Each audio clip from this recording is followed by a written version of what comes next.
हो, मला ते आता कळालंय. गाडीत होतो मी त्याच वेळेस. पण मी ते पूर्ण ऐकलं नाही. काय होईल एखाद्या वेळेस काय बोलले तर काय नाही तर चुकीची प्रतिक्रिया आपल्याकडून त्यांच्याबद्दल जायची. परंतु जर खरं तसं जर असेल ना, तर लोकांनी सुद्धा विचार करण्याची गरज आहे, की या सरकारचं नेमकं करायचं काय आता? तर तुम्ही याला फुकटचं कसं म्हणता? तुम्हाला फुकटचं दिलं त्याचं काय? तुमचं सरकार या जनतेनं, या शेतकऱ्यांनी फुकट दिलंय, फायदा व्हावं म्हणून.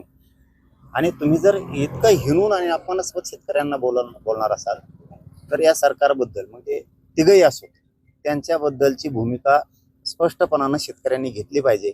आता मात्र आपल्याला जरी फुकट म्हणतात, किती दिवस खाता म्हणतायत, तुमची कर्जमाफी का करायची, तुम्हाला हप्ते फेडायला काय झालं, अशा जर अर्वाच्य शब्द म्हणून त्याला जर असे उच्चार करणार असले ना, आता शेतकऱ्यांनी त्यांचे पुरे लोक पाडले पाहिजे. सरकारचे लोक ठेवले नाही पाहिजे. त्याशिवाय हे काय होतं, आपल्याला इथे मग दया माया शेतकऱ्याला आपण जातो विसरू आणि मग पुन्हा हे आपल्या काळजात बांधा. मग हे किती दिवस चालून देणार रे बाबा? शेतकरी बांधवांची एक धास्ती निर्माण झाली पाहिजे. शेतकऱ्याला जो सरकारमधला माणूस सरकार बोलन ते सरकारचे लोक पाडून टाकायचे, म्हणजे शेतकऱ्यांचं एक वलय तयार होईल, एक प्रतिष्ठा तयार होईल. हे बघा मायबाप शेतकऱ्यांना, आपली प्रतिष्ठा तयार करणं ही आपली जबाबदारी. सरकार आपल्याला हिणवणार आहे, आपल्याला अपमान करणार आहे, आपल्या वेदना जाणून घेणार नाही, त्यावेळेस ना त्याला पायाखाली तुडवायचं असतं.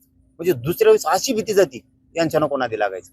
जसं की उदाहरणार्थ मराठ्यांना त्रास दिला, लोकसभेला कार्यक्रमच केला यांचा. ती मोहीम जर शेतकऱ्यांना हातात घेतली ना, शेतकऱ्याच्या पायावर लोळून घेते नाही, हे करावंच लागणार आहे.